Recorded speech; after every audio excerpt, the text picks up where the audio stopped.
Good evening. It's 8 o'clock. The top headlines tonight. There's shoot at sight orders in Manipur as central forces flown in for reinforcements. The Home Minister calls the Chief Minister Biren Singh.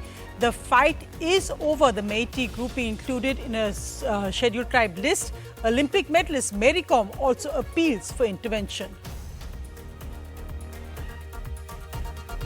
The Pawar succession formula, the NDTV exclusive. The father is all set to hand his political legacy to his daughter. Sharad Pawar adamant that he won't take back his resignation, and Supriya Sule is said to be the NCP's new national chief. Ajit Pawar is likely to be the Maharashtra chief minister face. The foreign minister meets China's foreign minister in a bilateral. India's strong message to China. Friction in Ladakh on for 3 years now. 2 border friction points still remain unresolved. Meanwhile, the first Pakistan foreign minister in India in 7 years, Bilawal Bhutto, but India maintains no bilateral. Still, cross-border terror backed by Pakistan continues. Midnight scuffles and tears at the site of the wrestlers' protest in Delhi, but no court intervention. The fight apparently over beds being brought for wrestlers in the rain. The Supreme Court says the FIR has now been filed with the Delhi police. The case is closed for them. They can appeal in local courts or a high court. Unbelievable weather. There's fog in Delhi in May. Also the lowest temperatures in 40 years. This is temperatures in Himachal and Uttarakhand are up by 4 to 7 degrees.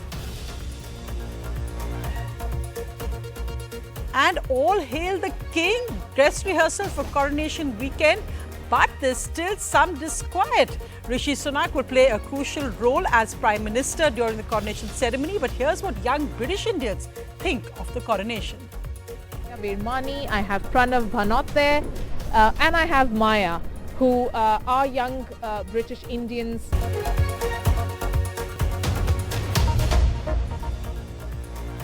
Our lead story, the situation is tense in Manipur with the government issuing shoot-at-sight orders in Manipur for extreme cases. This came as there's fresh violence in the capital Imphal, and the army was called in to prevent any further violence erupting. Central forces also flown in. The dispute arose over the Meitei group's scheduled tribe status.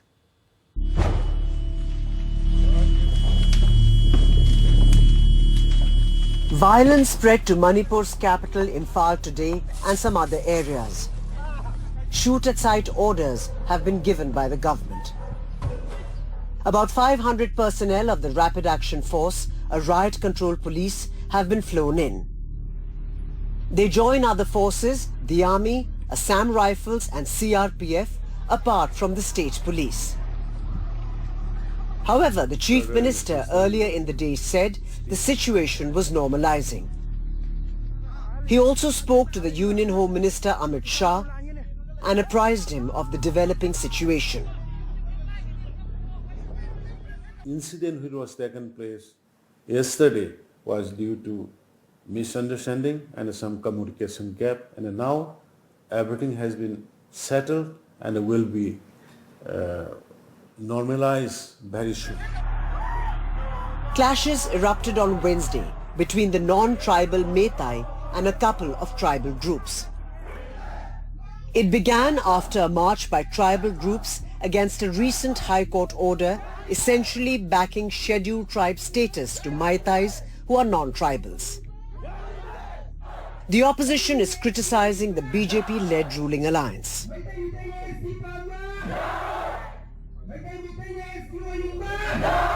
I have already explained to you, we have already sent cross message to the Honorable Prime Minister and Honorable Home Minister. Also, the same copy was endorsed to Her Excellency, the Governor of Manipur, who is representative President of Supreme Commander of India. So we request her immediately intervene. Please help us for enable us to bring complete peace here in Manipur. The Army and Assam Rifles have already been conducting flag marches. Over 9,000 people have been moved to safer places. The government is yet to reveal the extent of the violence, especially casualties and arrests. We'll be tracking that story closely. Meanwhile, the other big headline, and this is the Pawar succession formula accessed by NDTV. Sharad Pawar is adamant that he will stick to his resignation as NCP chief, and his daughter Supriya Sule is likely to be the NCP's new boss. He's likely to hand over his political legacy to her nationally, but what's key is that nephew Ajit Pawar will now be the Maharashtra chief ministerial face of the opposition alliance. This, as the NCP has said, that they're now the largest party in the opposition alliance, and Sharad Pawar is likely to stay chairman of the MVA.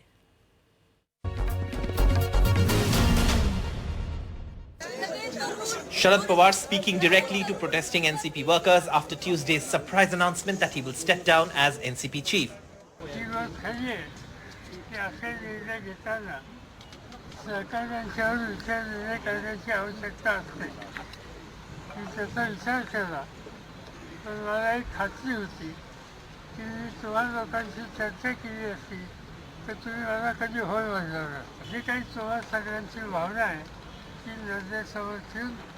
बाहेरून आलेल्या सहकार्याला विश्वासात घेऊन अंतिम निर्णय हा येत्या 1 ते 2 दिवसामध्ये करण्याची भूमिका घेऊ.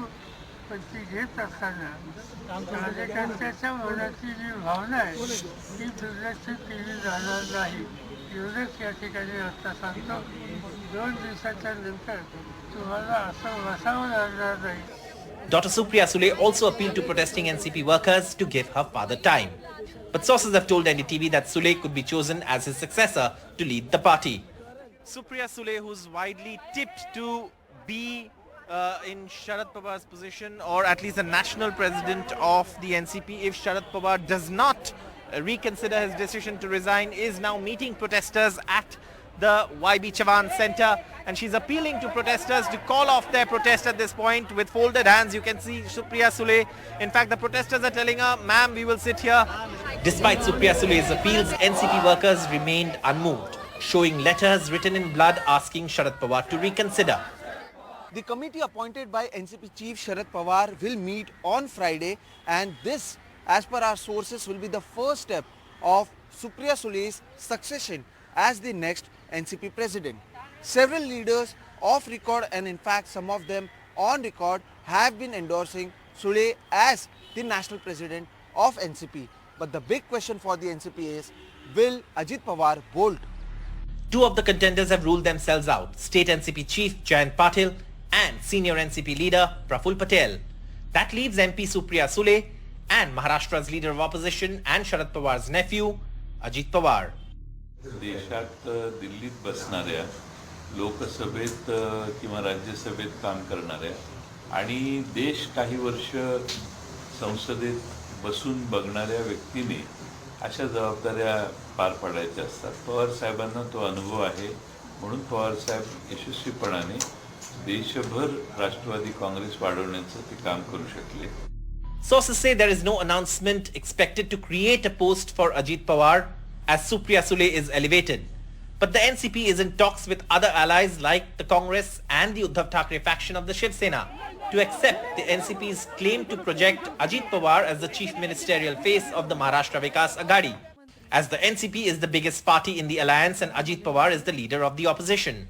And with speculation that Ajit Pawar might be headed towards the BJP, there is possibility of even a split, which the NCP wants to avoid by placating Ajit Pawar. पहिलं त्यांची पक्षांतर्गत जी काही घडामोड आहे त्यांना शेवटी अधिकार आहे त्यांच्या मनाप्रमाणे काय करण्याचा. दुसरं कार्यकर्त्यांना सुद्धा त्यांच्यावरती तेवढाच अधिकार आहे. कार्यकर्त्याचा सुद्धा आपल्या नेत्यावरती तेवढाच अधिकार असतो जसा नेत्याचा कार्यकर्त्यावरती असतो. त्याच्यामुळे ते त्यांना मला असं वाटतं ते सगळ्यांच्या हिताचा जो काय असेल तोच निर्णय ते घेतील. आणि दुसरी गोष्ट काय मी सल्ला कसा देणार त्यांना. आता थांबा ना, उद्या 5 वाजेपर्यंत ते काही निर्णय घेतात ना. आपण हे करण्याचं त्यांचं त्यांना. The political uncertainty in the opposition camp is not likely to end even if the succession plan is cleared tomorrow. With Sohit Mishra and camera person G.D. Shankar, in Mumbai, Saurabh Gupta, NDTV. The other big headline we're tracking tonight is the Shanghai Cooperation Organization's foreign ministers meeting in Goa. Of course, the Pakistan foreign minister here after 7 years. But what was also crucial was the meeting the Indian foreign minister Jay Shankar had with his Chinese counterpart. Maha, what's the latest?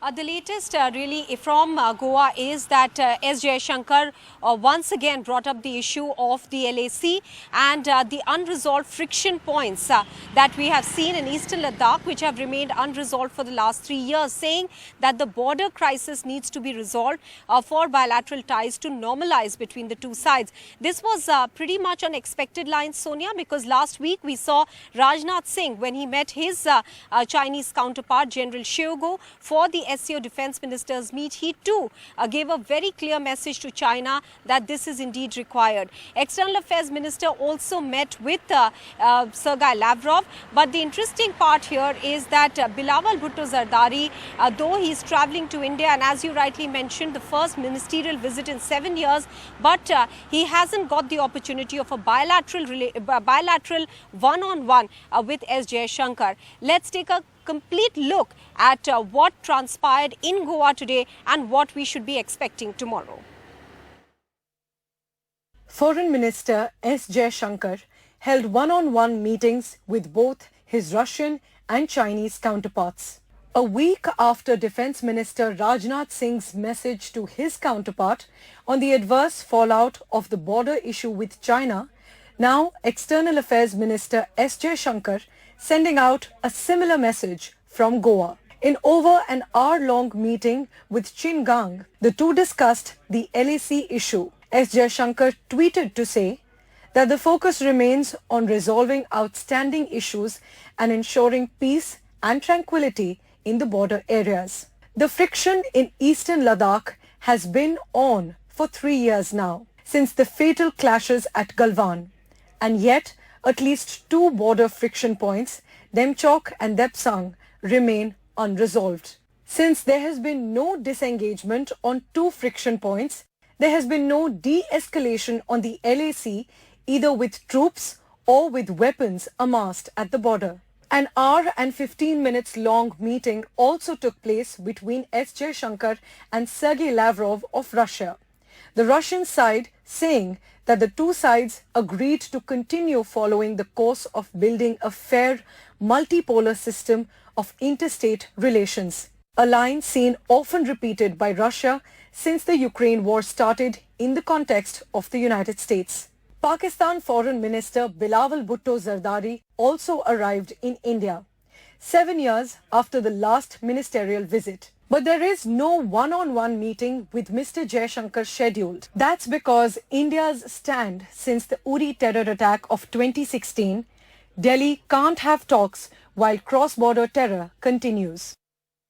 With this, the attention now shifts to the SCO Foreign Ministers meeting on Friday, a meeting that will decide on 15 agenda items that will be carried forward for the July summit.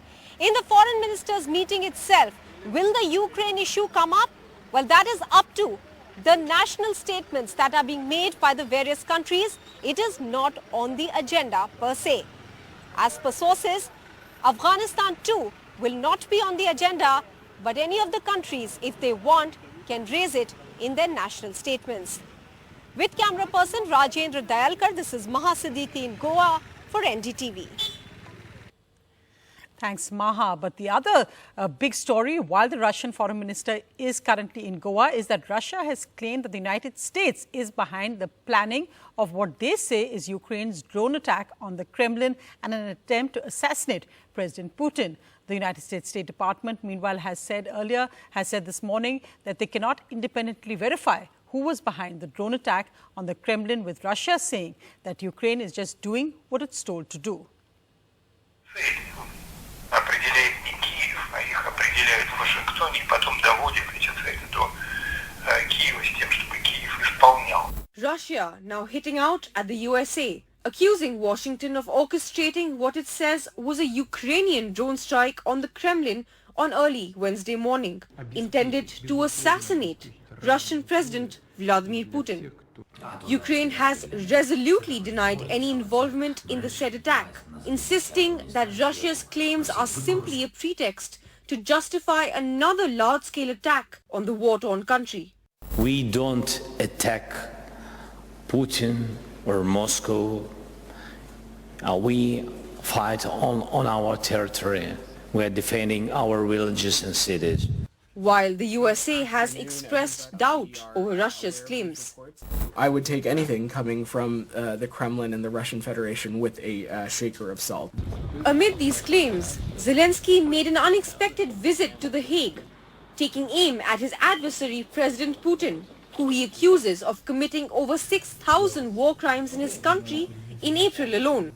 Of course, we all want to see different Vladimir here in The Hague. The one who deserves to be sentenced for these criminal actions right here in the capital of the international law. However, Moscow has already used this alleged Ukrainian attack to its advantage with overnight strikes on several Ukrainian cities. 20 people have been killed and almost 50 injured in Kherson, with blasts heard in Kyiv, Zaporizhia and Odessa. Nayantara Singh for NDTV. Moving to other news, a midnight scuffle, tears and much drama at Jantar Mantar in New Delhi, where some wrestlers have been sitting on protest for over 10 days now. The Supreme Court today, however, refused any further intervention, saying that now the Delhi police had filed FIRs, the case is closed for them and that wrestlers must go to lower courts or to the high courts.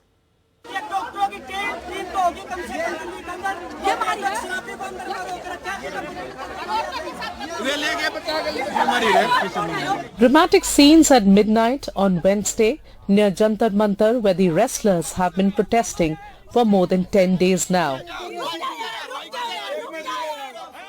Wrestlers alleged that they were physically attacked by Delhi police while trying to get the folding beds for the night.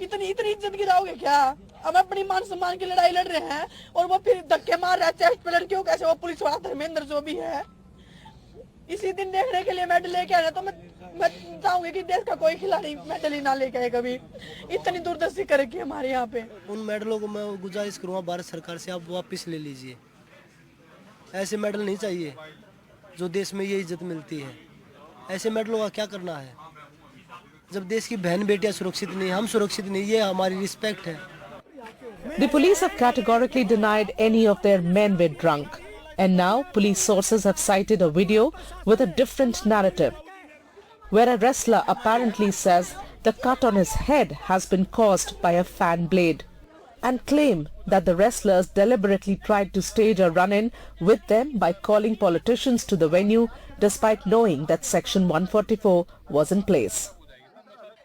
The Supreme Court today refused to intervene in the case, saying that now FIRs have been filed by the Delhi police. The matter was closed in the top court.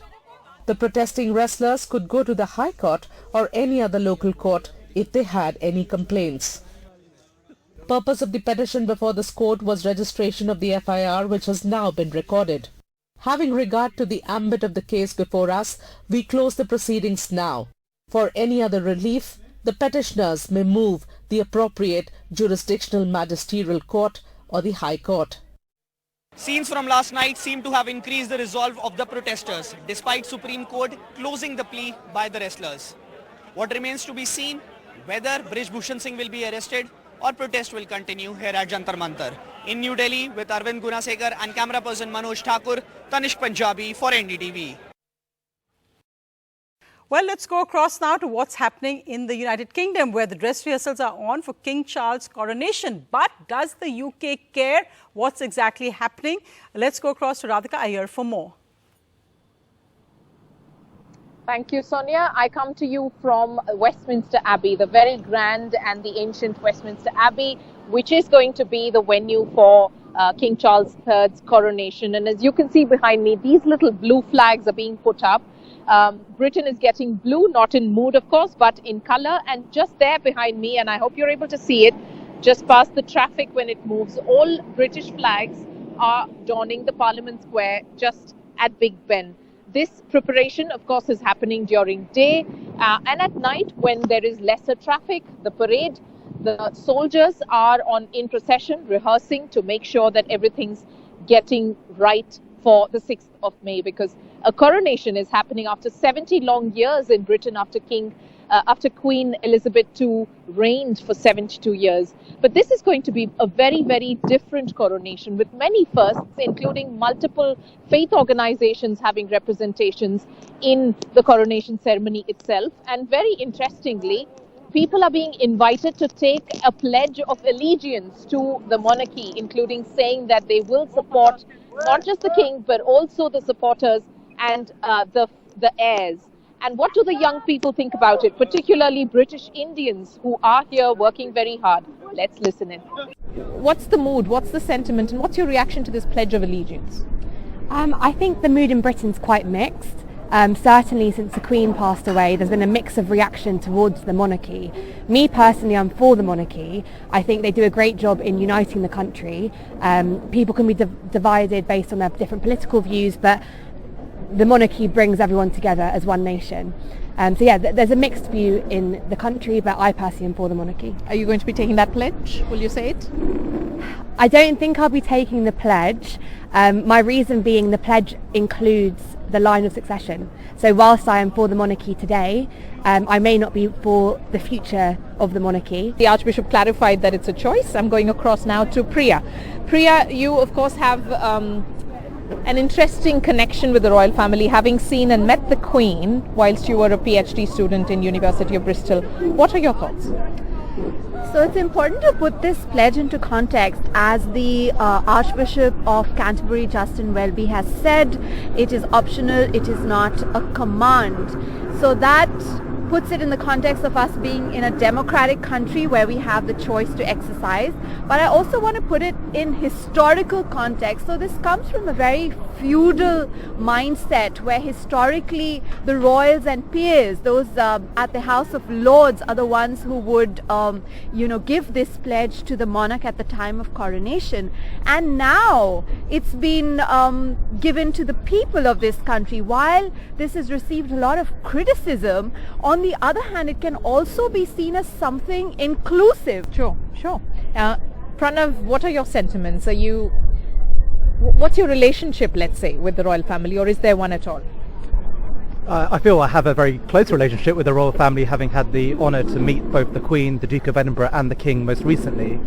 I feel the royal family there's a mixture of views, but what I can say, in London right now, there is a degree of coming togetherness because of this weekend. And with this, today's the election day, and the country is probably very divided as of today.